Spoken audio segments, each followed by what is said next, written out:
O terceiro estágio alquímico é chamado separação. Sua definição basicamente é a divisão de uma matéria em suas partes, geralmente feito através dos processos de filtração e destilação. Filosoficamente, representa o processo da separação do enxofre e do mercúrio em relação ao sal. Isto é, a sutilização da coisa fixa, como eles diziam em seus manuscritos. É a separação da mente e do espírito em relação ao corpo. Este processo se faz necessário para purificar os três aspectos da matéria antes de reuni-los novamente para a preparação da pedra filosofal. O sigilo de Azoth nos revela um emblema onde vemos dois corvos brancos bicando o corvo negro, que vimos no processo anterior. Esta simbologia deve estar sempre presente em nossa mente. O corvo negro, isto é, a nossa vida mundana, profana, material, o nosso dia a dia, é a terra negra que será capaz de alimentar a nossa espiritualidade. Pois assim como as aves brancas se alimentam da ave negra, nós também devemos nos alimentar de nossa sombra. Seguindo esta lição, devemos nutrir de nossos defeitos e fragilidades de modo a evoluir. É esta parte terrena que nutre aquela parte espiritual que é incapaz de tocar no chão. Agora, para falarmos de modo prático, em nossa espiritualidade, gostaria de comentar sobre um fenômeno que começa a acontecer conforme nos desenvolvemos em nosso caminho espiritual. Pelo menos comigo foi assim. Quando eu comecei a levar realmente a sério meu desenvolvimento espiritual, eu comecei a perceber que em todos os momentos importantes, quando uma decisão precisava ser tomada ou algum acontecimento me pegava desprevenido, uma voz interna se manifestava dentro da minha cabeça. Na maioria das vezes era a minha própria voz, como se eu estivesse falando comigo mesmo. Algumas vezes essa voz interna tomava forma de alguém que eu costumava admirar muito, como um professor, um guia, um mestre espiritual. Muitas vezes tomou a forma do meu padrasto. Eu sabia identificar esta voz porque ela vinha como um conjunto de ideias e pensamentos que me era apresentado pronto, de modo instantâneo, diferente de uma conclusão a que chegamos pela via do raciocínio. A característica, todas as vezes, era sempre a mesma. Esta voz interna se comunicava com calma, tranquilidade, sempre me passando uma sensação de paz, confiança e bom senso absoluto. Durante muito tempo me perguntei se realmente era alguma presença espiritual ou se era alguma forma inconsciente da minha mente manifestar o bom senso que existia dentro de mim, arrumando uma forma externa para se manifestar. Mas agora, como eu soube que não estava enlouquecendo ou que não estava ouvindo obsessores ou zombeteiros? Simples. Todas as vezes que eu ouvia a voz da razão, como eu vinha chamada durante o período, existia alguma forma de sucesso ou progresso geral em minha vida. Ou eu era capaz de resolver algum problema, ou eu percebia uma oportunidade imediata. De todas as formas, a sensação que ficava era sempre a mesma: libertação e alegria. E conforme eu comecei a estudar as religiões do mundo, eu comecei a perceber que este fenômeno não era particularmente apenas meu. Esta voz interna já foi chamada por muitos outros nomes. Ela era aquilo que chamavam de Algoyedes, Eu Superior, Azar Nefer, Santo Anjo Guardião. Durante meus anos de estudo, uma coisa começou a ficar cada vez mais clara para mim. Quanto mais espiritualizada uma pessoa se tornava, mais ela parecia estar em unidade com esta voz interna da sabedoria. Madame Blavatsky chamou isto de a voz do silêncio. Esta voz é exatamente a voz da intuição que grita em nossa mente quando estamos em perigo, ou quando alguém está maliciosamente querendo nos enganar.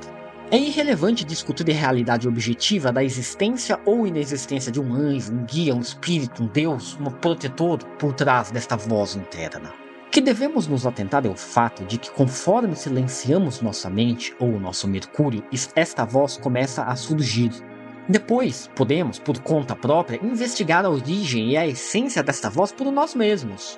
E isso é essencial. Não acreditem no que te falam. Descubram por si mesmos. Não existe substituto para isto. Os antigos alquimistas diziam que todo o segredo alquímico estava em um artifício que seria capaz de congelar o mercúrio. Se o mercúrio é nossa mente e nosso corpo mental, congelá-lo não seria então silenciar o funcionamento automático e reativo do ego e dos seus pensamentos? Começou A me parecer que todas as religiões são como formas de silenciar o mundo e os desejos, de forma que esta voz possa ser ouvida pela nossa mente consciente, algo que não é tão fácil. Portanto, o processo da separação será caracterizado por isto: nossa capacidade de ouvir esta voz do silêncio, porque não basta apenas sermos capazes de ouvir a voz da razão, também se faz mister sermos capazes de agir em unidade com ela. Entretanto, não é incomum aquela sensação de que lá no fundo sabemos que não deveríamos fazer ou falar alguma coisa. Mas então prosseguimos a ignorar a voz e fazemos as coisas exatamente do modo que queremos fazer. Não preciso nem comentar que geralmente essas coisas tendem a não acabar muito bem, não é? Comumente resultando em alguma forma de arrependimento. O aspecto marciano desta operação é representado pelos temperamentos coléricos e pela atitude ativa de Marte. Marte é o guerreiro, é aquele que dá ordens. O ferro é o elemento que compõe a sua arma, a espada.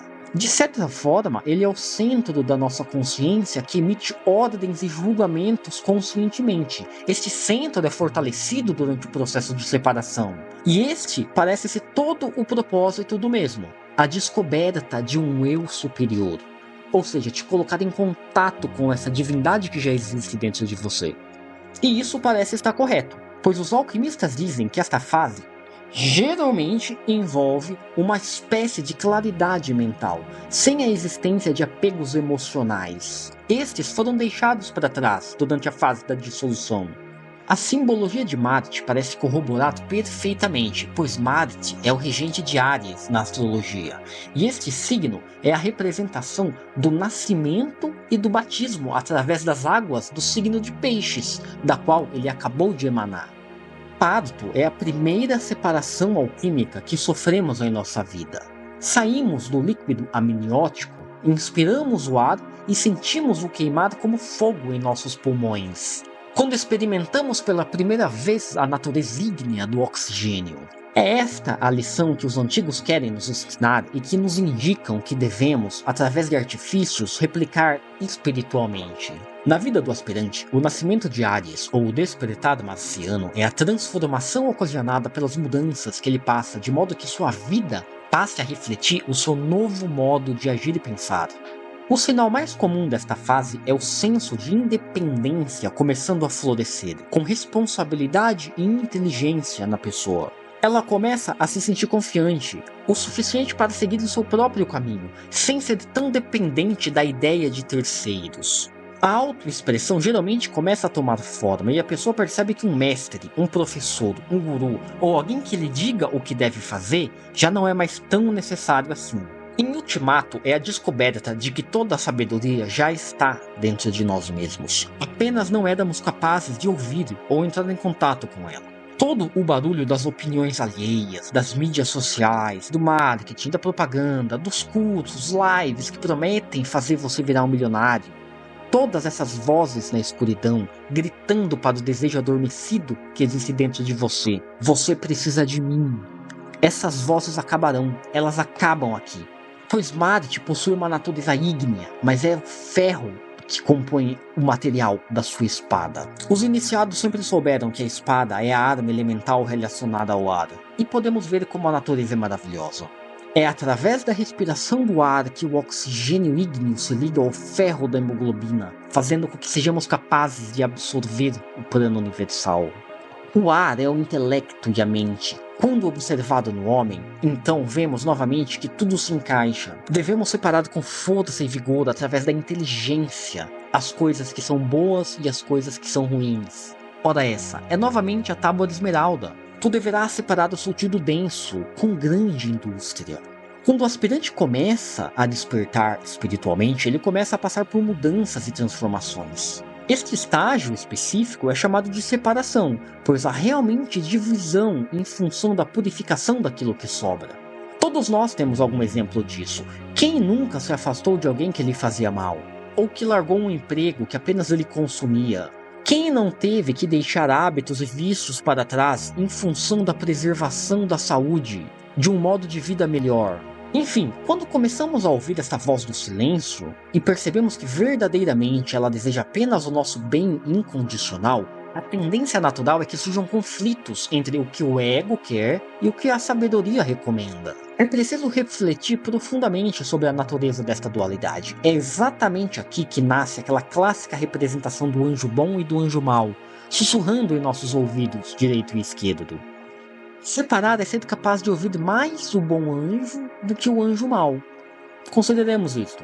Se a calcinação pode ser análoga com acender a boca do fogão e a dissolução com colocar água na panela e começar a mexer, a separação com certeza poderia ser comparada com a evaporação da água. Conforme a umidade se esvai, ficará aquilo que resta, mais concentrado, mais puro. É assim que fazemos extratos e molhos, por exemplo. A natureza sempre replica os seus processos. Esta é a maravilha do primeiro axioma mágico. Assim é acima como é abaixo, assim é dentro como é fora, para os milagres de uma coisa única. Se na dissolução entramos em contato direto com os nossos padrões, complexos, medos, inseguranças e dúvidas, durante a fase da separação, fazemos a remoção do que é dispensável e irrisório. Deverá restar apenas o que é útil dentro da panela, apenas o que é consumível. Não estou dizendo que é um processo fácil, mas eu te garanto que não haverá evolução real até sermos capazes de vencer nós mesmos. Esta batalha do eu contra o eu mesmo é perfeitamente simbolizada na mitologia do Hércules e de Cerberus. O Cérebro, na mitologia grega, é um monstro tricéfalo cuja função é ser o guardião do submundo. Ele possui 3 cabeças, simbolizando a tríade alquímica em seu estado bruto, não refinado, grosseiro. Seu nome pode ser traduzido como demônio do poço. Quer seja poço ou submundo, ambos nos referenciam à nossa própria sombra, ao nosso lado escuro, ao nosso inconsciente, ao imanifesto que existe dentro de nós. Portanto, o cérebro é um símbolo da natureza desregrada e da fatalidade dos desejos egoístas do homem. Agora, Marte é o regente original da constelação de Escorpião, que é associado com o cérebro, pois as 3 principais estrelas desta constelação parecem uma formação de 3 cabeças também. Portanto, em culturas que não possuíam a presença forte da imagem do escorpião, esta foi substituída pela do cão, ou às vezes pela do lobo. A simbologia aqui é que o escorpião, quando está cercado pelo fogo, era acreditado que preferia a morte do que o sofrimento. Observavam que ele picava a si mesmo com seu aguilhão venenoso. Eles associaram esta atitude do escorpião com a do alquimista e seu leão verde, devorando o sol, o eu, o ego, morrendo voluntariamente enquanto aplicava o vitríolo, renunciando à vida para alcançar a imortalidade. Vemos então que se trata de uma completa examinação e reavaliação de si mesmo, do conteúdo intelectual e emocional principalmente. É necessário que saibamos utilizar nossa mente lógica para que estejamos sempre embasados no conhecimento e na compreensão corretos. Erros aqui são inadmissíveis, podendo até mesmo ser perigosos, pois aqui o trabalho é a separação do conteúdo que é meramente uma adaptação do ego do conteúdo que é verdadeiramente nosso eu real. É por isso que chamavam este processo de filtração. Devemos filtrar o nosso sangue, de modo a retirarmos tudo aquilo que é baseado no ego, tudo que é impuro, de modo que aquilo que é autêntico e verdadeiro permaneça no cadinho. A dor e o sofrimento deste processo geralmente se manifestam através do reconhecimento de como nos vendemos ou perdemos nossa originalidade, nossa autenticidade, traindo a nós ou a nossos ideais para nos sentirmos amados ou aceitos ou por alguma forma de rápida vantagem. Ou sobre como às vezes somos capazes de ferir os outros propositalmente para defender nossas crenças e ilusões particulares. Conclusão do processo de separação é a manifestação do resíduo espiritual do nosso eu superior. Tudo o que os alquimistas e iniciados do mundo antigo diziam era que devíamos apenas entrar em contato de forma a nos reconectarmos com o sagrado que habita em nós. Esta experiência possui muitos nomes: iluminação, despertar, conhecimento e conversação do santo anjo, descobrimento da verdadeira vontade, gnose, enfim, existem incontáveis nomes para esta experiência. Em suma, é a representação da ideia sutil do nosso eu superior encarnado em nossa consciência enquanto estamos vivos em nossos corpos físicos. Isto é outra forma de manifestar o imanifesto, de fazer Deus virar karma. E esta é a conclusão que fica. Que devemos nos desvencilhar das estruturas do nosso ego, que construímos como uma forma de autodefesa, mas que também é uma forma de autoilusão, de modo que sejamos capazes de nos reunir com a essência sagrada daquilo que realmente somos. Consideremos este milagre por alguns instantes.